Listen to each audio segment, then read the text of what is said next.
Hello student, welcome to my class. मैं अजीत सिंह। कैसे हैं आप सब? आई होप सभी अच्छे होंगे, मस्त होंगे, हेल्थी होंगे। तो चलिए फिर स्टार्ट करें। आज का हमारा टॉपिक है ब्रीथिंग।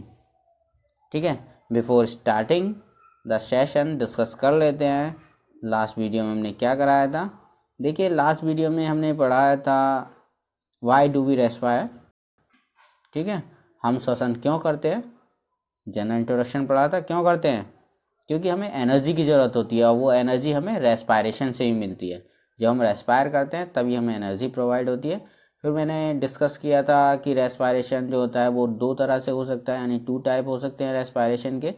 एक एरोबिक रेस्पायरेशन होता है जो एयर की प्रेजेंसी में होता है, एक होता है एनएरोबिक रेस्पायरेशन जो एयर की एब्सेंसी में होता है। मोस्टली ये जो होता है माइक्रोब्स वगैरह में पाया जाता है, यीस्ट वगैरह में। ठीक है, तो ये सब हम कर चुके हैं, तो अब स्टार्ट करें ब्रीथिंग। ठीक है, चलिए जी ब्रीथिंग लेते हैं। क्वेश्चंस देखते हैं सबसे पहले। कुछ सावधानी चेतावनी। Do this activity under the supervision of your teacher. तो यहाँ पे आप जो एक्टिविटी करेंगे वो अपने टीचर के सुपरविजन में आपको एक्टिविटी करनी है। ठीक है, चलिए लेते हैं। Close your nostril and mouth tightly and look at A watch. ठीक है, अपने जो नाक है और मुंह को कसकर बंद कर लीजिए और घड़ी की ओर देखिए। ठीक, what did you feel after some time. ठीक है, कुछ समय बाद आप क्या फील करते हैं। How long were you able to keep both them closed. कितनी देर तक आप इन दोनों को बंद रख पाए।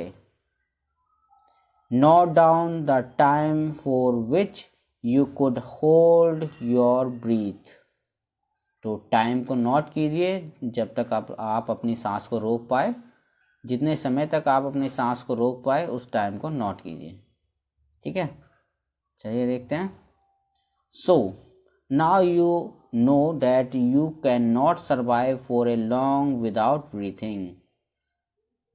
ठीक है, तो अब आपको इससे पता चल जाता है कि आप बिना सांस लिए लंबे समय तक जीवित नहीं रहेंगे। अगर आपने सांस नहीं लिया तो आप लंबे समय तक जीवित नहीं रह सकते। Breathing means taking in air rich in oxygen and giving out air rich in carbon dioxide with the help of respiratory organ. ठीक है, देखिए ब्रीथिंग का क्या मतलब है, यानी कि श्वसन। श्वसन का क्या मतलब हुआ? श्वसन का मतलब ये होता है कि हमने एयर को लिया है जिसके अंदर ऑक्सीजन की मात्रा ज़्यादा है और उस एयर को बॉडी से बाहर निकाला है with the help of respiratory organ, श्वसन अंग की सहायता से, जिसके अंदर कार्बन डाइऑक्साइड की मात्रा ज़्यादा है। ठीक है, एयर को इन करना है, एयर इन करना है आपको, और विद O2 जिसके अंदर O2 की मात्रा ज़्यादा है, एयर आउट जिसके अंदर CO2 की मात्रा ज़्यादा है। तो ये जो प्रोसेस होता है ये पूरा का पूरा प्रोसेस कहलाया जाता है ब्रीथिंग। ठीक है, the taking in of air rich in oxygen into body is called inhalation. तो जब आप ऑक्सीजन रिच एयर को ले रहे होते हैं तो इसको हम इनहेलेशन कहते हैं। ठीक है, giving out of rich air rich in carbon dioxide is known as exhalation. और जब आप कार्बन डाइऑक्साइड रिच एयर को बाहर निकाल रहे होते हैं तो उसको हम कहते हैं एक्सहेलेशन।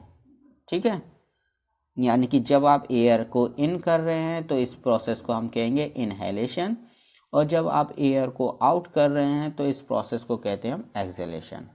क्लियर हो गया बच्चों? ठीक है, चलें आगे। ठीक है जी, it is continuous process which goes on all the time and throughout the life of an organism. यह है लगातार चलने वाली प्रक्रिया है जो जीवन भर चलती रहती है। जीवधारियों में जीवन पर्यंत चलती रहती है, जब तक जीवन रहता है तब तक ये चलती रहती है। ठीक है, the number of time a person breathe in a minute is termed as breathing rate. ठीक है, नंबर ऑफ टाइम, कितनी बार एक मिनट में कोई भी व्यक्ति सांस को लेता है और निकालता है, उसको हम उसका ब्रीथिंग रेट कहते हैं। ठीक है, कितनी बार एक मिनट में कितनी बार कोई व्यक्ति सांस को बाहर निकालता है और अंदर लेता है, उसे हम उसका ब्रीथिंग रेट कहते हैं। During breathing inhalation and exhalation takes alternately. Breathing के दौरान इनहेलेशन और एक्सहेलेशन जो होता है वो अल्टरनेट क्रम में होता रहता है, यानी कि सांस लिया, सांस बाहर निकाला, तो एक बार लिया एक बार बाहर निकाला, तो ये अल्टरनेट में होता रहता है, सांस लेना बाहर निकालना, लेना बाहर निकालना। ठीक है, ए ब्रीथ मीन्स 1 हेलेशन प्लस 1 एक्सहेलेशन, यानी कि एक ब्रीथ का मतलब होता है कि एक बार सांस को आपने अंदर की तरफ लिया और फिर एक बार सांस को बाहर निकाल दिया। ठीक है, समझ में आया? चलिए बूझो की बात को नोटिस करते हैं। बूझो क्या कह रहे हैं? बूझो notice that when he released his breath after holding it for some time he had to breath heavily. Can you tell him why it was so? ठीक है, बूझो ने नोट किया जब कुछ देर तक सांस रोक के रखने के बाद उसने सांस छोड़ी तो उसे तेज सांस लेनी पड़ी। क्या आप उसे बता सकते हैं कि ऐसा क्यों हुआ? तो बताएंगे बिल्कुल बताएंगे। फिलहाल पैराग्राफ को पूरा कर दें और आपको पैराग्राफ पूरा करते करते उसका आंसर खुद ही मिल जाएगा। देखते हैं। Would you like to find out your breathing rate?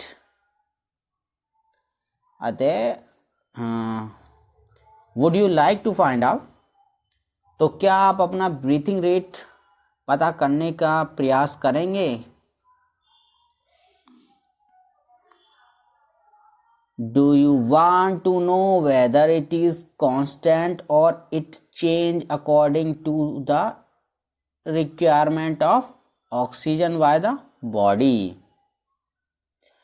क्या आप यह जानना चाहते हैं कि श्वसन दर स्थिर रहती है अथवा यह शरीर की आवश्यकता के अनुसार परिवर्तित होती रहती है? Let us find out by doing the following activity. चलिए इस एक्टिविटी के द्वारा पता लगाते हैं। ठीक है, तो जब हम एक्टिविटी करेंगे तो हमें बूझो का आंसर भी मिल जाएगा। लेकिन फिर भी मैं बता देता हूँ कि ये जो हमारा श्वसन दर है, जो ब्रीथिंग रेट है, ये डिपेंड करता है ऑक्सीजन की रिक्वायरमेंट पर। जैसे यहाँ पर जो हुआ, आपने देखा बूझो ने काफ़ी समय तक अपनी नाक और मुंह को बंद किए रखा, सांस को रोके रखा, लेकिन जैसे ही उसने सांस छोड़ी तो उसकी जो ब्रीथिंग रेट है वो बढ़ गया, क्योंकि अंदर जो था वो एयर की कमी हो गई। ठीक है, इसलिए उसको तेजी से सांस लेना पड़ा, हेवीली तेजी से सांस लेना पड़ा, यानी भारी भारी सांस लेने पड़े। ठीक, चलिए फिर हम आगे की तरफ बढ़ते हैं। Activity 10.2। Generally, we are not aware that we are breathing. सामान्यतः हमें यह आभास भी नहीं होता कि हम श्वास ले रहे हैं, मतलब ब्रीथ कर रहे हैं। हमें ब्रीथिंग का एहसास भी नहीं होता, नॉर्मली ये चलता रहता है। हमने कभी इतना नोटिस नहीं कर रहे होते कि हम इनहेल और एक्सहेल कर रहे हैं। However, if you try, you can count your rate of breathing. लेकिन अगर आप प्रयास करेंगे तो आप ब्रीथिंग रेट को काउंट कर सकते हैं। Breathing in and out normally. ठीक है, ब्रीथिंग इन एंड आउट जो होता है ये नॉर्मल होता है, सामान्य रूप से ब्रीथिंग में इन और आउट होता रहता है। Find out how many times you breathe in and breathe out in a minute. तो पता कीजिए कितनी बार आपने ब्रीथ इन किया है और कितनी बार ब्रीथ आउट किया है, सांस को अंदर लिया है और सांस को बाहर निकाला है 1 मिनट में। Do you inhale the same number of time as you exhaled? ठीक है, तो do you inhale the same number of time as you exhale, तो क्या आप सांस इतनी ही बार अंदर लेते हैं जितनी बार बाहर निकालते हैं? Now count your breathing rate, number of breath per minutes after brisk walk and after running. और आप पहले तो आपको नॉर्मली काउंट करना है, ठीक है। नॉर्मली काउंट करने के बाद जब आप क्या करें, रनिंग करके आ रहे हैं, रनिंग कर रहे हैं या तेज तेज आप वॉक कर रहे हैं, उसके बाद आपको काउंट करना है, ठीक। Record your breathing rate soon as you finish and also after complete rest, ठीक है। तो रिकॉर्ड करना है आपको ब्रीथिंग रेट जब आप ने वो जो टास्क दिया है अभी जो फिनिश किया है आपने, ठीक है, और या फिर जब आप पूरी तरीके से कंप्लीट रेस्ट में हो तब। Tabulate your findings and compare your breathing rate under different condition with those of your classmate, ठीक है। तो ये जो क्रियाकलाप है, उपयुक्त क्रियाकलाप को आप अपने ये अवश्य जो एक्सपीरियंस है इसको टैबुलेट कीजिए, कंपेयर कीजिए ब्रीथिंग रेट को अलग अलग कंडीशन में अपने क्लासमेट्स के साथ में, अपने सहपाठियों के साथ में, ठीक है। From the above activity you must have realise that whenever a person needs extra energy he she breathe faster, ठीक है। तो फ्रॉम द अबव एक्टिविटी, ये जो क्रियाकलाप आप दोहराएंगे, इस जो क्रियाकलाप को आप करेंगे तो आपको पता चलेगा, आपको इस बात का अनुभव होगा कि जब कभी हमें ज़्यादा एनर्जी की ज़रूरत होती है तो हम ब्रीथ फास्टर, हम तेज़ी से सांस लेते हैं, ठीक है। यानी कि हमारी सांस तेज़ी से लेते हैं, यानी कि जो ब्रीथिंग रेट है वो क्या होगा, बढ़ जाएगा। As a result more oxygen is supplied in our cell, जिसका परिणाम होगा ज़्यादा ऑक्सीजन की सप्लाई होगी। चलिए फिर इसको देखते हैं, change in the breathing rate under different condition. तो यहाँ पे आपको अपनी क्लासमेट के साथ परफॉर्म करना है एक्टिविटी को। नॉर्मली आप जब आप कंप्लीट रेस्ट में हैं तब ब्रीथिंग रेट को यहाँ लिखना है। After a brisk walk for a 10 minute, 10 minute के लिए आप तेज़ी से चले, उसका रिकॉर्ड यहाँ मेंटेन कीजिए। और आपने 100 मीटर फास्ट रनिंग की है, उसके बाद कीजिए, ठीक है।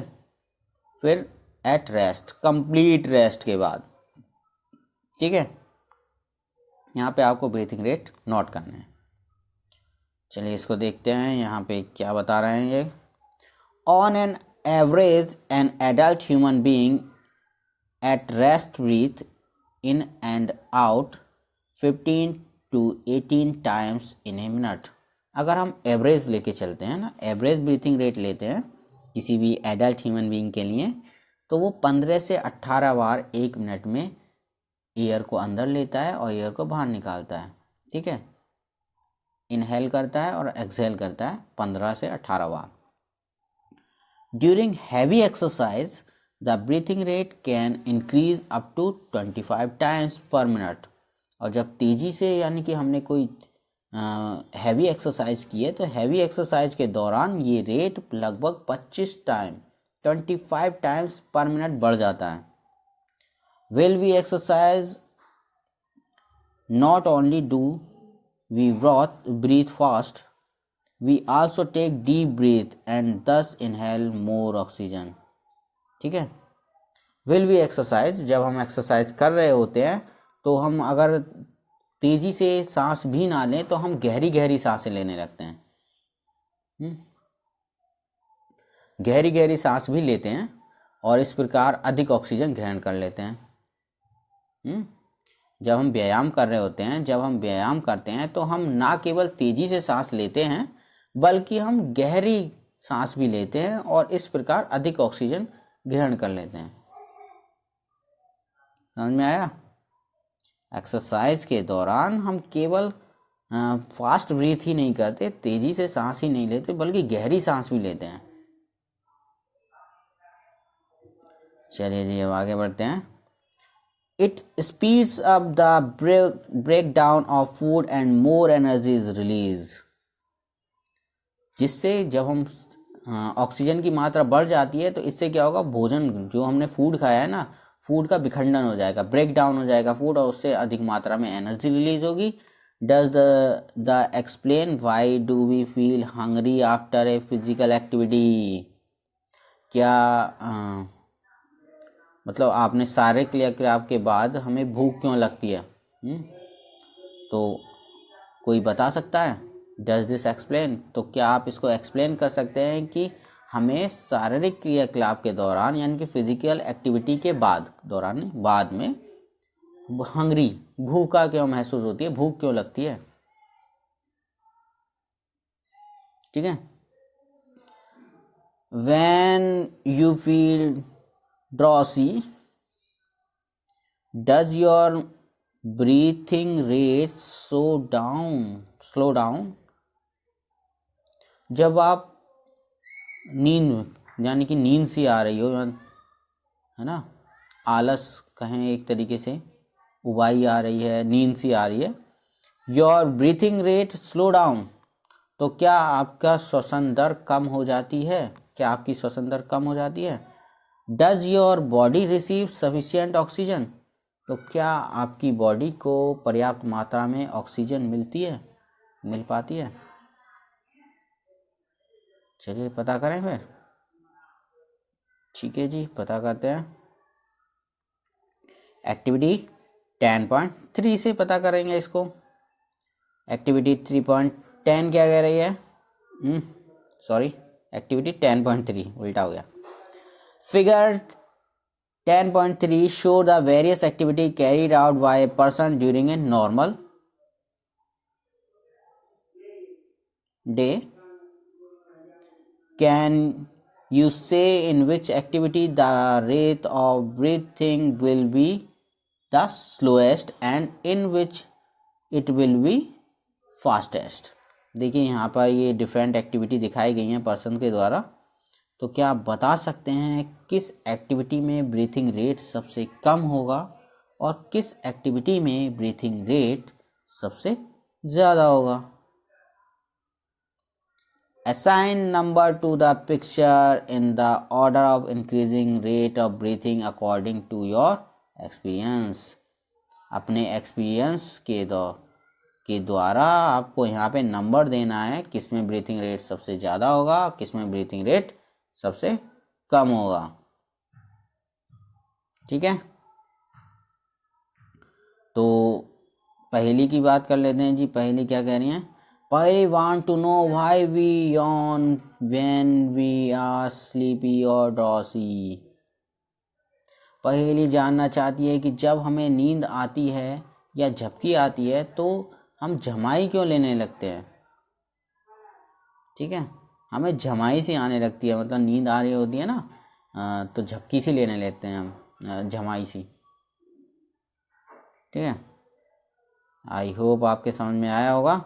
आपको इन सभी क्वेश्चंस के आंसर भी मिल गए होंगे और यहाँ पर आपको टिक करना है। आपके लिए ये होमवर्क है कि आपको टिक लगाना है कि ब्रीथिंग रेट कहाँ पे फास्ट होगा, कहाँ पर कम होगा, अकॉर्डिंग टू नंबर। उसको नंबर दे दीजिए, जहाँ पे फास्टर होगा ना, जहाँ फास्टर होगा उसको 1 दे देंगे, जहाँ लास्टेड होगा उसको 2 दे देंगे। इस तरीके से आप नंबर देते रहेंगे।